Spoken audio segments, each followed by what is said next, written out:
قرآن مجید کو کمپائل کرنا حضرت امیر المومنین ابو بکر صدیق رضی اللہ عنہ کا ایک عظیم الشان کارنامہ ہے۔ پہلے ذرا جمع قرآن کا، یہ قرآن پاک کو جو کمپائل کیا گیا، اس کا پس منظر بتاتا ہوں۔ یاد رہے کہ جنگ یمامہ یہ ایک ایسی جنگ تھی جو مسیلمہ کذاب کے خلاف ہوئی، جس نے معاذ اللہ اپنی نبوت کا دعویٰ کیا، مرتد ہو گیا تھا، اور اس جنگ میں مسلمانوں کو زبردست فتح بھی نصیب ہوئی، مگر ایک غم بھی ساتھ ملا کہ ایک بڑی تعداد میں صحابہ کرام دنیا سے پردہ فرما گئے، شہید ہوئے، اور اس میں ایک اچھی خاصی تعداد حفاظ قرآن کی تھی۔ اب جب اتنے سارے حافظ قرآن دنیا سے چلے گئے تو حضرت عمر فاروق رضی اللہ تعالیٰ عنہ نے اس بات کو ریئلائز کیا، آپ نے فیل کیا کہ کہیں ایسا نہ ہو کہ حفاظ قرآن کی اگر کثیر تعداد شہید ہو گئی تو قرآن کا کچھ حصہ کہیں ضائع نہ ہو جائے، کیونکہ اس زمانے میں قرآن پیپر پر نہیں تھا، اس زمانے میں قرآن کتابی صورت میں نہیں تھا، اس وقت تو قرآن سینوں میں محفوظ تھا، یا مختلف پرچوں پر، تو بکری کے شانوں پر، یا لکڑی کے تختوں پر لکھا ہوا تھا۔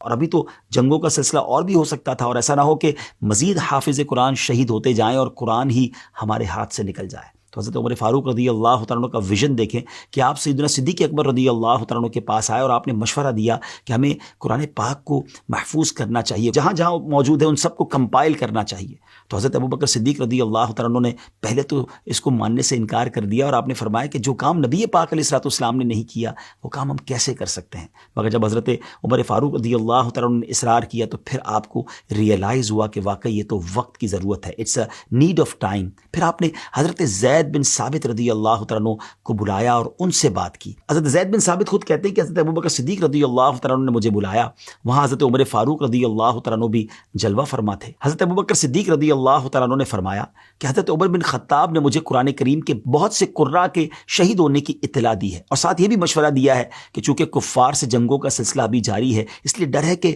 حفاظ قرآن کی اگر کثیر تعداد شہید ہو گئی تو قرآن کا کچھ حصہ کہیں ضائع نہ ہو جائے، لہٰذا قرآن مجید کو میں جمع کرنے کا حکم دوں۔ لہٰذا اے زید، آپ عقل مند نوجوان ہیں، ہمیں آپ میں کوئی عیب نظر نہیں آتا، اور آپ تو رسول کریم علیہ الصلوۃ والسلام کے پاس وحی لکھا کرتے تھے، اس لیے یہ عظیم کام آپ ہی کیجئے، اور تمام قرآنی آیات کو مختلف جگہوں سے لے کر ایک جگہ جمع کر دیجئے۔ اس وجہ سے حضرت زید بن ثابت رضی اللہ تعالیٰ عنہ فرمایا کرتے تھے کہ اگر مجھے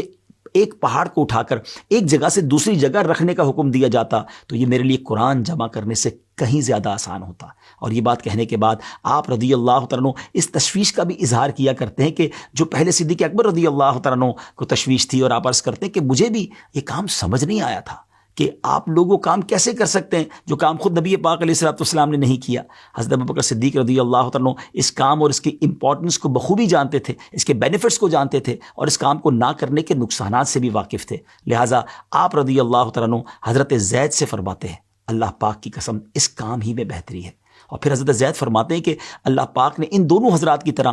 میرا بھی سینہ کھول دیا، میرا بھی سینہ کشادہ فرما دیا، اور میں بھی پوری کوشش سے ہڈیوں، کھجور کے پتوں اور سفید پتھروں اور تحریر شدہ اور لوگوں کے سینوں سے جو موجود قرآن تھا اس کو میں نے کمپائل کرنا شروع کیا، جمع کرنا شروع کیا۔ یہ کام اتنا آسان نہیں تھا، اور ٹیکنالوجی کا دور بھی نہیں تھا کہ لوگوں نے اپنے پاس قرآن موبائل میں یا اپنے گیجٹس میں، اپنے ای میل یا گوگل ڈرائیو پہ سیو کیا ہوا ہو۔ اس وقت تو قرآن سینوں میں محفوظ تھا، یا مختلف پرچوں پر، تو بکری کے شانوں پر، یا لکڑی کے تختوں پر لکھا ہوا تھا۔ بہرحال اس میں کوئی کیئرلیسنس بھی برتی نہیں جا سکتی تھی، کیونکہ پہلے چھاپ دیتے ہیں، بعد میں کریکشن کر لیں گے، نئے ایڈیشن میں کریکشن ہو جائے گی، ایسا نہیں تھا۔ یہ اللہ کے مقدس کتاب، مقدس کلام کی بات تھی۔ حضرت زید کی محنت سے یوں سارا قرآن مجید ایک جگہ جمع ہو گیا۔ اس کے بعد یہ جمع کیا ہوا قرآن حضرت ابوبکر صدیق رضی اللہ تعالیٰ عنہ کے پاس رہا، پھر حضرت عمر فاروق کے پاس رہا، اور پھر آپ کی لخت جگر پیاری شہزادی ام المومنین حضرت حفصہ رضی اللہ تعالیٰ عنہا کے پاس رہا۔ حضرت مولا علی کرم اللہ تعالیٰ وجہ الکریم کا فرمان عالی شان ہے، مصاحف میں سب سے زیادہ ثواب حضرت ابوبکر صدیق رضی اللہ تعالیٰ عنہ کا ہے، اور اللہ پاک ان پر رحم فرمائے کہ انہوں نے سب سے پہلے قرآن پاک کو جمع فرمایا۔ کتنی بڑی نیکی حضرت ابوبکر صدیق رضی اللہ تعالیٰ عنہ سے رب نے کروائی، سبحان اللہ۔